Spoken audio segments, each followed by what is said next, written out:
Parlons maintenant de l'optimisation de vos collections. Vous allez avoir différents critères là aussi à respecter. Je vais commencer par faire un parallélisme avec le supermarché. Donc vous et moi, on va aller au supermarché ensemble et on va aller dans le rayon céréales, comme sur l'image. Dans le rayon céréales, je vais retrouver différentes marques. Je vais retrouver des Frosties, je vais retrouver des Nestlé, je vais retrouver des céréales au muesli un peu bizarres, des céréales bio triées par catégorie. Ensuite, je vais aller dans le rayon produits laitiers, parce que j'ai envie de prendre du lait, j'ai envie de prendre des yaourts, du beurre, etc. Et enfin, je vais aller dans le rayon boissons pour acheter des grands packs d'eau, des jus de fruits, etc., etc.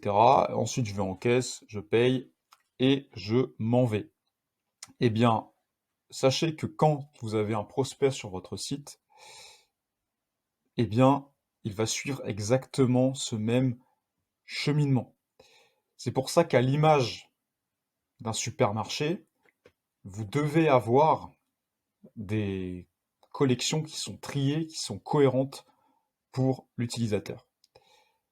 Ça, c'était un point que je voulais souligner avec vous. C'est le côté, on va dire, pratique qui doit ressortir pour l'utilisateur.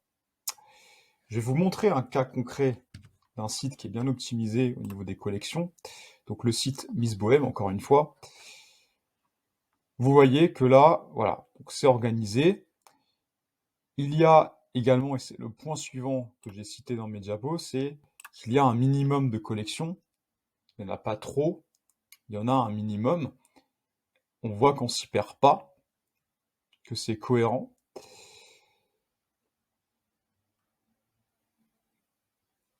Et on peut facilement passer d'une collection à l'autre. Pour l'exemple, j'ai choisi la collection robe bohème longue. Ici, dans la catégorie robe bohème.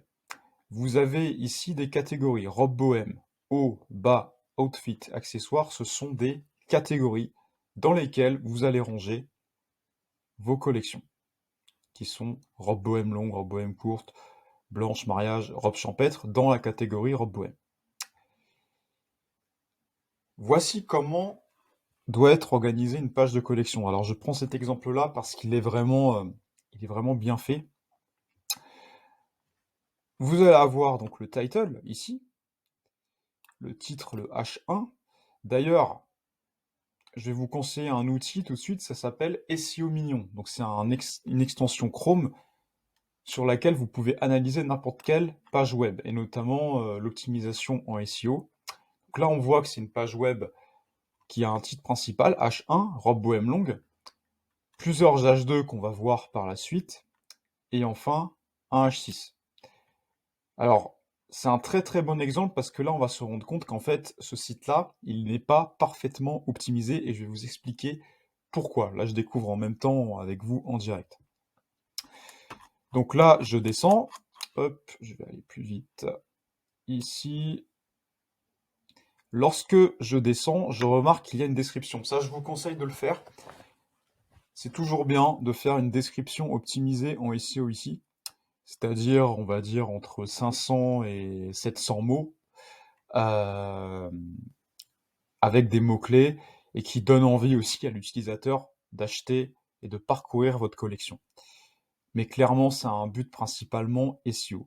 Donc là, on voit qu'il a mis différents H2 qu'on retrouve là, des titres secondaires ici, donc ça c'est très bien. On voit aussi qu'il a mis des mots en strong, ce sont des mots-clés qui doivent ressortir. On a vu, voilà, maxi dress, tissu aérien, robe longue, des mots-clés relatifs aux robes, donc ça c'est très bien choisi. Et également au niveau des bohèmes, évidemment, style bohème, etc. Si je remonte maintenant, donc je remarque qu'il y a, voilà, donc là il a mis pas mal de produits sur sa page. Bon, ça c'est plutôt bien, on peut parcourir facilement les produits, donc ça c'est plutôt pas mal. Il y a néanmoins quelque chose qu'il a oublié de faire, c'est de mettre chaque titre produit en H3 sur sa page. En H1, vous devez avoir le titre de votre collection. En H2, les titres de votre description de collection. Et en H3, on va dire, les sous-titres relatifs donc à cette collection, à savoir les titres produits. Donc, il aurait dû mettre robe web longue dentelle, robe web longue chic, longue blanche, etc. en H3 sur sa page. Donc il aurait dû avoir beaucoup plus de balises en fait sur cette page-là, des balises H3. Je reviendrai sur cette notion de balises dans un petit peu plus tard. Voilà comment doit être optimisé grosso modo votre page de collection. Alors là pareil, hein, au niveau des images, donc ça doit donner envie, donc ça correspond aux images produits.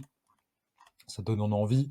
Lorsque votre texte est trop long, parce que vous êtes à 1000 mots, je vous conseille de mettre un accordéon. Certains thèmes le font directement, c'est-à-dire un bouton sur lequel, lorsque vous cliquez, vous avez un lire plus.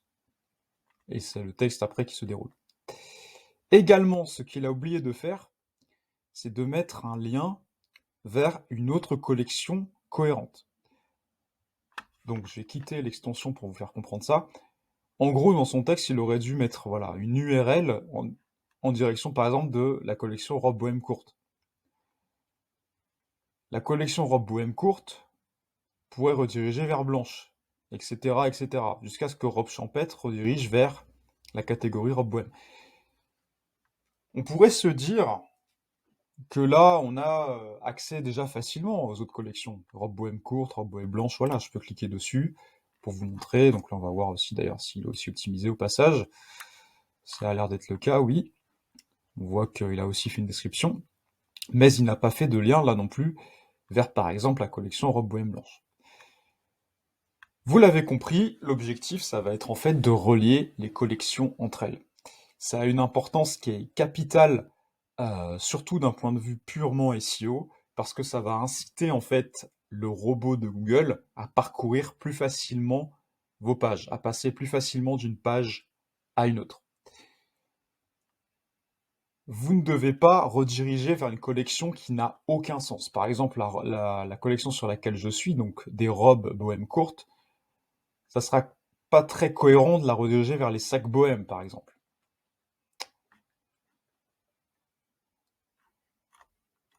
Donc là, pareil, hein, au niveau des images, ça donne envie. Il y a aussi les avis clients qui sont visibles sur sa page de collection. Donc les avis clients sur les produits qui sont également visibles directement sur cette page-là. Donc ça, c'est très bien, ça ressort, ça incite, ça donne confiance à l'utilisateur.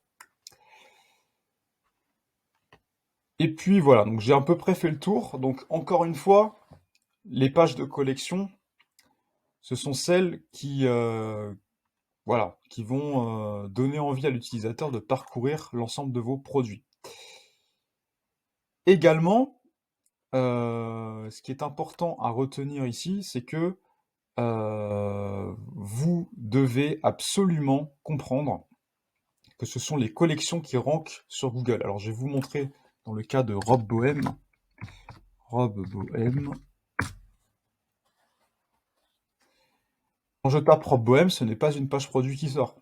C'est une page de collection. Donc là, regardez, on retombe sur robe bohème chic, qui est en fait la catégorie ici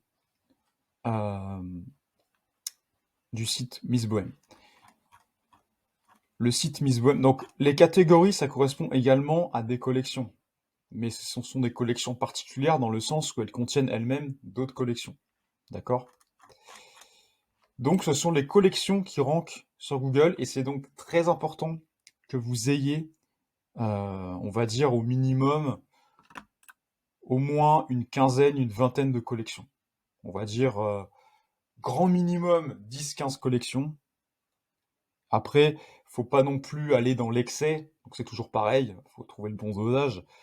Je pense que atteindre 30 collections, là, ça me paraît pas mal, parce que après, au-delà, c'est pas forcément très bien au niveau des balises canonical pour les produits, pour les fiches produits, donc ça, j'y reviendrai un petit peu plus tard.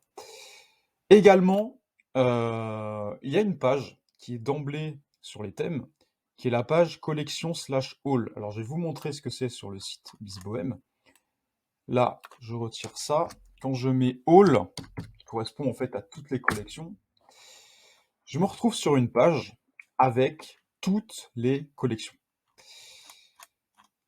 Soyons clairs, cette page, elle est strictement inutile. Ça ne sert à rien de garder cette page sur votre site.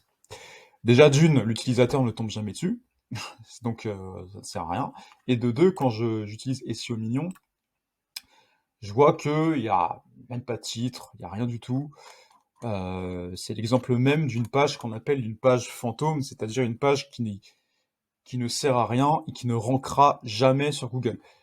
Au passage, vous devez aussi comprendre que sur votre site, en fait, chacune de vos pages doit renvoyer vers un mot-clé pertinent, que ce soit pour Google ou pour les utilisateurs qui visitent votre site. Ça, c'est très important à comprendre. Donc, je vous remercie d'avoir suivi cette partie sur les collections. On va passer maintenant à la suite.